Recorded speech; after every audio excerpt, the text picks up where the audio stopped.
এত লোকের মধ্যে মারছে, কেউ একটু ঠেকা দিয়ে আসেনি আমার ভাইটা রে। খুলনা নগরীর পশ্চিম টোটপাড়া কুবা মসজিদের পাশে দুর্বৃত্তদের গুলিতে রাকিব নামের এক যুবক নিহত হয়েছে। সে একাধিক মামলার আসামি ও মাদক ব্যবসায়ী ছিলেন বলে জানা গেছে।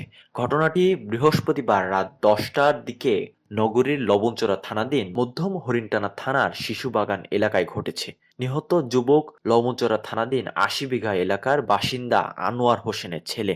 স্থানীয়রা জানায় রাত 10টায় কোবা মসজিদের কাছে একটি সেলুনে বসা ছিল রাকিব। রাকিবকে দুইটি মোটরসাইকেল যোগে ৫ থেকে ৬ জন এসে সেলুনের ভিতর থেকে টেনে হেঁচড়ে মাথায় দুটি গুলি করে দুর্বৃত্তরা পালিয়ে যায়। পরে এলাকাবাসী খুলনা মেডিকেল কলেজ হাসপাতালে নিয়ে গেলে কর্তব্যরত চিকিৎসক তাকে মৃত ঘোষণা করেন। ঘটনাস্থলে পুলিশের ঊর্ধ্বতন কর্মকর্তা সহ নৌ ও সেনাবাহিনীর সদস্যরা উপস্থিত হয়। কেএমপির উপপুলিশ কমিশনার তাজুল ইসলাম জানান, রাকিব একজন চিহ্নিত মাদক ব্যবসায়ী। তার নামে একাধিক মামলা রয়েছে। রাকিব একটি সন্ত্রাসী গ্রুপের একজন সক্রিয় সদস্য ও চিহ্নিত মাদক ব্যবসায়ী। তার মাথায় দুটি গুলি লেগেছে। ঘটনাস্থল থেকে দুটি তাজা গুলি উদ্ধার করেছে পুলিশ।